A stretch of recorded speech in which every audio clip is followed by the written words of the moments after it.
Okay, well, when the son of opera singer Placido Domingo recently left the Church of Scientology, he reported that those associated with the church leaked personal information, also encouraged friends to disown him. Last week, Senator Nick Xenophon appeared on the show speaking out against the church. Have a look. I've spoken to many victims of the Church of Scientology, former members who've suffered from the so-called policy of disconnect, where if you leave the church, the order goes out that you're not supposed to have any contact with members of the church. So members of the church are supposed to disconnect, and even if that splits up families, tears families apart, that's part of church policy. And if you want to leave the church, not only will you be disconnected from your friends, from your family, but they will use, as they have in this case, personal, private, confidential information to embarrass you, and that's pretty disgusting. That was Senator Nick Xenophon, and the Church of Scientology Australia wanted the right of reply. Joining me this morning from the church, Virginia Stewart. Good morning, Virginia. Good welcome. Morning. Thank you. The remarks by Senator Xenophon about the policy of disconnect, what's your response? Well, the church actually doesn't have a policy of disconnecting people from their friends or family if they follow a different religion. But I think in this instance, what it is people who say they don't want to do Scientology anymore. That's totally their right. They can leave. People do it all the time. But if you go and join a hate group, you're probably going to have your friends be a little bit upset. You know, a group that wants to hurt your religion, that's taking actions to protest against it or harm it, rather than open dialogue. So people have that right to say, look, you know, sorry, I really don't want you to attack my faith, and unless you stop, well, I'm sorry, but, you know, you're not going to be on my dinner list, or I'm not going to feel good about calling you or talking to you.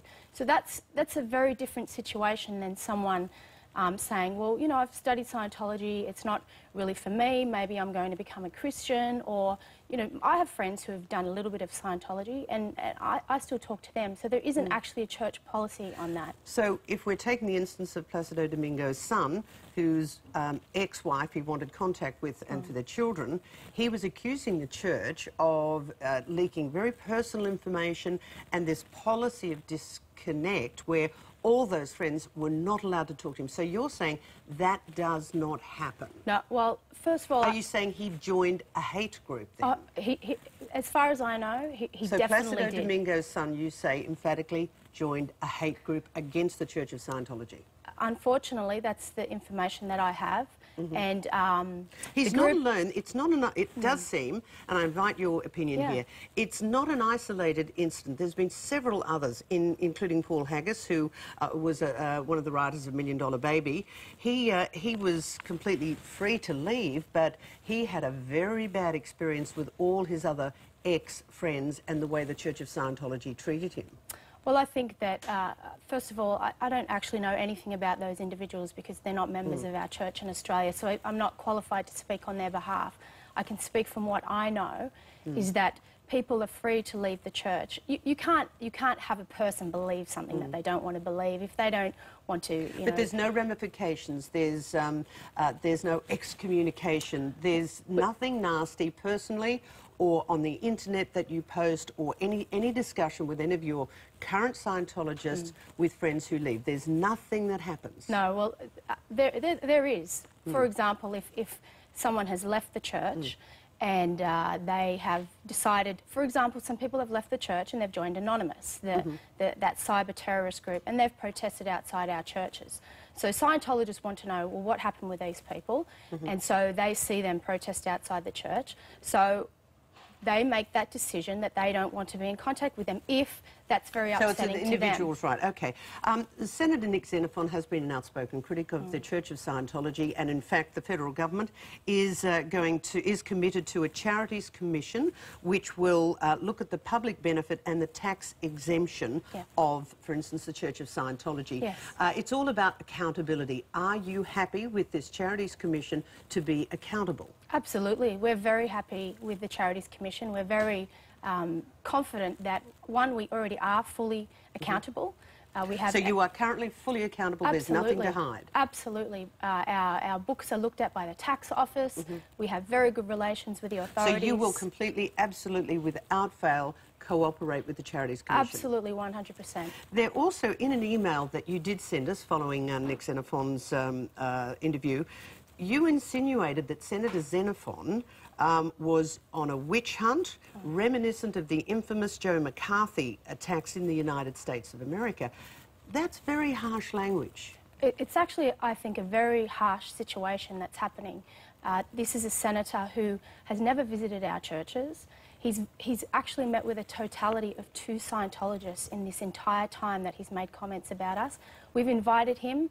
He's declined to come and actually meet the thousands of Scientologists who want to tell him their story. Okay, well, he also made another most interesting remark when I said that, you know, the Scientology people are known to know a lot about the people that they find adversarial. Have a look at his remark. Although I understand that they were looking at getting an investigative reporter to be focused in South Australia, which is unusual, but I don't know what's happened to that. But if they want to talk to me, I'm happy to talk to them. So, number one, were you going or have any knowledge of sending an investigative reporter based in South Australia to look at the affairs of Senator Xenophon? Absolutely not. And, you know, a senator has the power of parliamentary privilege. He's been able to say anything that he has wanted about us. And the majority of what we can do is a right of reply, which we gave to the Senate.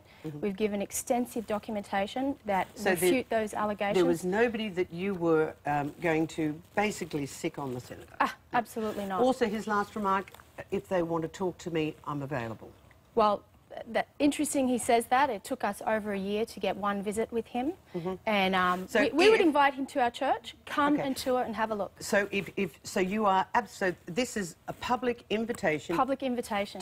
And the invitation is to? To the senator, to come visit our church. He can visit in Melbourne, which is the closest one to where he is. But he could visit any church he wants and you will walk and talk him through everything. Absolutely, and a lot of Scientologists would like to share their stories with him about how Scientology's benefited their lives and what they're doing in the community. Have you ever personally contacted Senator Xenophon? Yes, I have. I've met with him. You have met with him? Yes. Personally. How did that go?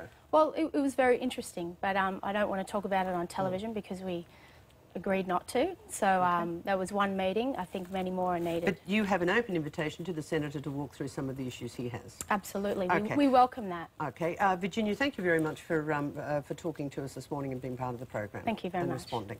Virginia Stewart from the Church of Scientology.